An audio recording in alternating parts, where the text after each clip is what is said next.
आज का जो हमारा लेक्चर है वो प्रोटेक्टेड पर है। तो चलो हम प्रोटेक्टेड पढ़ते हैं।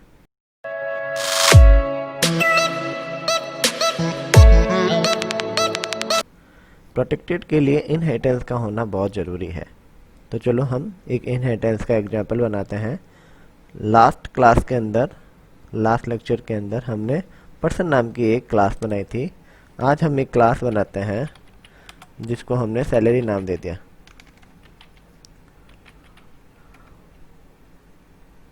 सैलरीज। नाउ इसमें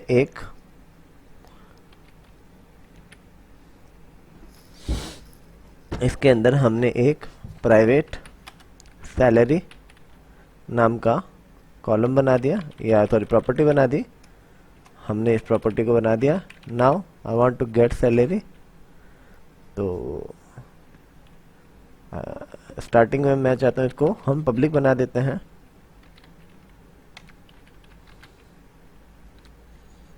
नाउ सिंपल हमने एक क्लास बना दी। नाउ मैं चाहता हूँ जो ये सैलरी है वो किसकी सैलरी हो, वो इस पर्सन की सैलरी हो। मतलब जो भी ऑब्जेक्ट बने वो अपनी पर्सनल डिटेल के साथ सैलरी भी डाल सके। तो simply I can use extend keyword for creating a parent child relationship in a OOPs. तो जो एक्सटेंड कीवर्ड्स लगाया और किसको पेरेंट बनाना है, मैंने कहा पर्सन नाम की जो आपकी क्लास है उसको आप क्या बना दो, इसमें हमने इसको बना दिया पेरेंट क्लास।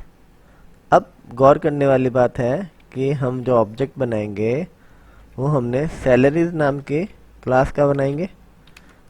जब मैं सैलरी नाम की क्लास का ऑब्जेक्ट बनाता हूँ तो जो सैलरी नाम की जो क्लास है उसके अंदर पेरेंट क्लास के सभी पब्लिक और प्रोटेक्टेड मेंबर्स जो हैं वो एक्सेसिबल होते हैं। पेरेंट के जो प्रोटेक्टेड मेंबर हैं वो just like a private members होते हैं। Private members can not be access in child class. That's why ऐसे मेंबर्स जिनको पेरेंट क्लास ऑब्जेक्ट को एक्सेस नहीं करवाना चाहती पर चाइल्ड को करवाना चाहती है, डेट टाइम वो उनको प्रोटेक्टेड डिक्लेयर कर देगा। देख लेते हैं कैसे। तो जब मैं यहाँ पर बात करता हूँ तो एज जो है वो मेरी ओनली जो है वो प्राइवेट है, बाकी सभी पब्लिक है अभी तक फिलहाल। तो सिंपली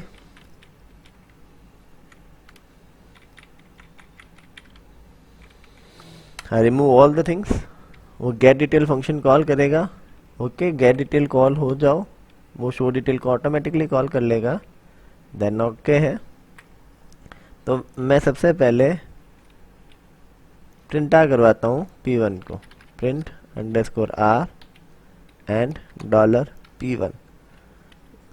तो इसके अंदर अब क्या आता है, लेट्स चेक। तो इसको हम कमेंट कर देते हैं and I refresh my page. Zoom कर देता हूँ। देखो इसके अंदर जो सैलरी, सबसे पहले सैलरी, फिर नेम, फिर एज, फिर जेंडर। तो ये कैसे आया? क्यों? क्योंकि हमने जो P1 है वो किसका ऑब्जेक्ट है, सैलरी का। तो वो अपने कॉलम को सबसे आगे, सैलरी को सबसे आगे, फिर ये अपने पेरेंट के पब्लिक मेथड्स हैं उनको एक्सेस कर लिया और प्राइवेट को उसने कह दिया ये प्राइवेट है। मीन्स हम ऑब्जेक्ट के थ्रू प्राइवेट मेंबर्स को एक्सेस नहीं कर सकते। It's okay.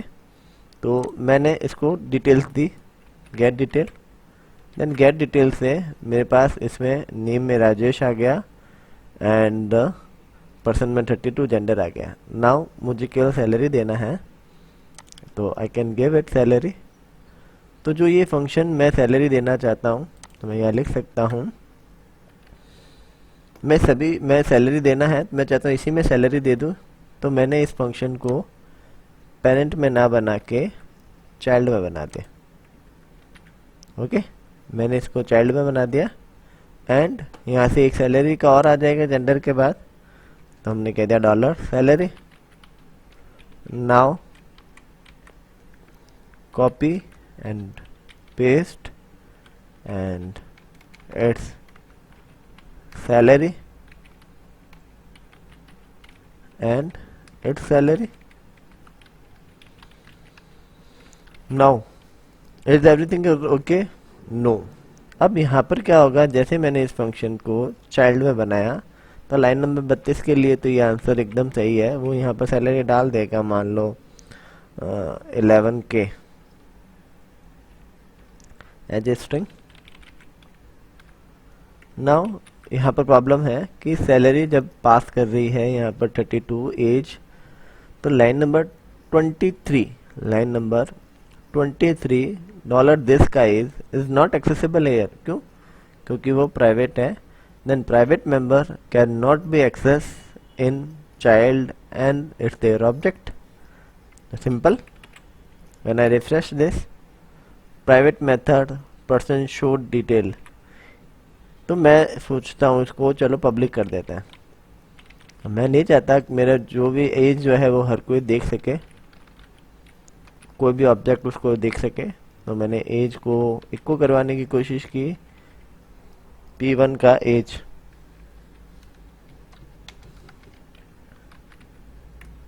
Now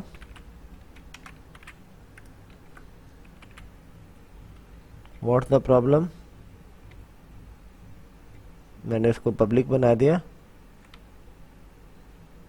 and everything is public. Show detail नाम का फंक्शन है, P1 का एज है, रिफ्रेश है। Okay, again same problem. Show detail function जो है वो भी जो है वो प्राइवेट है। तो again I solve this problem and मैंने इसको पब्लिक कर दिया। Now I refresh this, good, average जो भी हमें मिल रहा है। बट जो 32 एज है वो ऑब्जेक्ट एक्सेस कर पा रहा है। मैं नहीं चाहता ना तो मेरा ऑब्जेक्ट 32 नाम का जो एज है उसको एक्सेस करे, ना ही मैं चाहता हूँ मेरा ऑब्जेक्ट जो है वो शो डिटेल नाम के फंक्शन को खुद एक्सेस करे। नाउ पर मैं ये चाहता हूँ कि मेरा चाइल्ड इसको एक्सेस कर ले। तो प्राइवेट वो मेंबर्स होते हैं जिनको ना तो ऑब्जेक्ट एक्सेस कर सकता है और ना ही उनके चाइल्ड के ऑब्जेक्ट। यदि मैं उनको पब्लिक कर देता हूँ तो नो डाउट ऑब्जेक्ट भी एक्सेस कर पाएंगे और चाइल्ड भी एक्सेस कर लेगा और चाइल्ड के ऑब्जेक्ट भी कर लेंगे। राइट नाउ मैं ये चाहता हूँ कि मेरे कुछ ऐसे मेंबर्स हो जो ना तो पेरेंट का ऑब्जेक्ट एक्सेस करे ना ही चाइल्ड का ऑब्जेक्ट एक्सेस करे, पर पेरेंट चाइल्ड आपस में एक दूसरे से, मतलब जो चाइल्ड जो है वो पेरेंट से उनको एक्सेस कर सके। ऐसे मेंबर्स जिनको आपको प्राइवेट की तरह बिहेव करवाना है, या कह सकते हैं जिनको ऑब्जेक्ट से एक्सेस नहीं करवाना पर चाइल्ड उनको एक्सेस कर सके, तो आप उनको प्रोटेक्टेड कर दो। तो मैंने इसको प्रोटेक्टेड कर दिया और मैंने इस अपने फंक्शन को भी प्रोटेक्टेड कर दिया।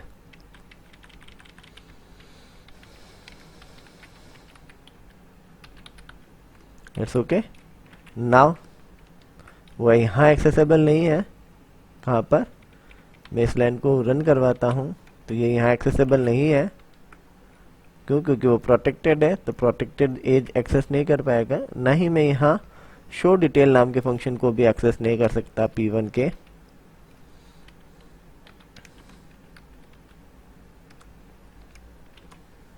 मैं इसको यहाँ पर एक्सेस नहीं कर सकता।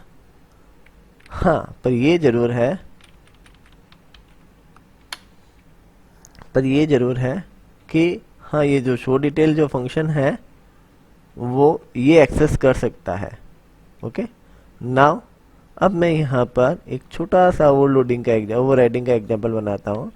जैसा मेरा प्रोटेक्टेड ये फंक्शन है वो प्रिंट कर रहा है, इट्स गुड, करना भी चाहिए। Now I paste it. Okay,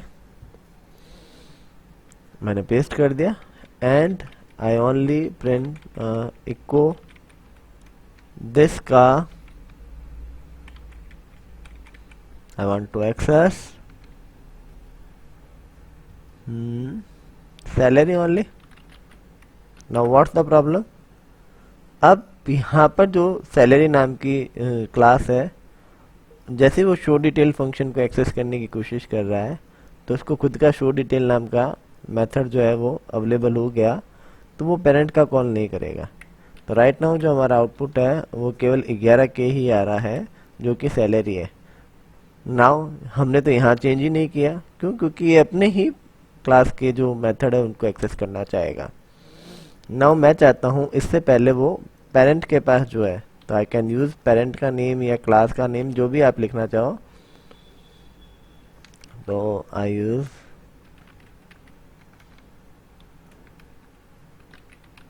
parent, इसको पोजीशन का साइन एंड शो डिटेल। तो इसने अपने पेरेंट के शो डिटेल नाम के फंक्शन को कॉल कर दिया। Now it's the right answer. तो यहाँ पर जो हमने एक एग्जांपल किया है ये ओवरराइडिंग का है। Now I think now all thing is clear. हम ओवर क्या नाम है इनहेरिटेंस को तो और पढ़ेंगे ही। फिलहाल अभी हमें प्राइवेट, पब्लिक और प्रोटेक्टेड का मतलब समझ में आ गया। प्राइवेट जो सेल्फ क्लास के अंदर ही एक्सेस हो सकते हैं, अपने चाइल्ड को एक्सेस नहीं कर सकता, ना ही उसका ऑब्जेक्ट एक्सेस कर सकता है। ठीक इसी प्रकार से पब्लिक है, उनको कोई भी एक्सेस कर सकता है। कोई भी का यहाँ मतलब कोई भी नहीं है, आउटसाइड ऑफ क्लास नहीं है। Outside of the class means that उनके ऑब्जेक्ट कर सकते हैं, वो खुद एक्सेस कर सकता है, उनके जितने भी चाइल्ड है वो एक्सेस कर सकते हैं, चिल्ड्रंस हैं उनके चाइल्ड एक्सेस कर सकते हैं, चाइल्ड के चाइल्ड एक्सेस कर सकते हैं, उनके ऑब्जेक्ट एक्सेस कर सकते हैं। यहाँ पर एवरीथिंग का मतलब ये है, मतलब हर कोई का मतलब दूसरी क्लास का ऑब्जेक्ट नहीं कर सकता, नहीं। Okay, I am just kidding. Next, protected only समझने के लिए just like private, it means that both object access नहीं कर सकता, ना तो खुद का ना चाइल्ड का, बट वो मेंबर्स चाइल्ड एक्सेस कर सकता है। इट मीन्स दैट प्रोटेक्टेड जो है उनको चाइल्ड तो एक्सेस कर सकता है, परंतु उनके ऑब्जेक्ट ना ही पेरेंट के ऑब्जेक्ट कोई भी उनको एक्सेस नहीं कर सकता। सिंपल इतना सा कंसेप्ट है। तो ये हमारे, इनको हम एक्सेसिफायर कह देते हैं, विजिबिलिटी कह देते हैं। ये छोटे से टॉपिक्स हैं। होप आज का वीडियो समझ में आया है। तो चैनल में फर्स्ट टाइम आए हो तो सब्सक्राइब कर दीजिए, अच्छा लगा है तो लाइक कर दीजिए और कमेंट भी कीजिए यदि कोई क्वेरी है तो। Thank you.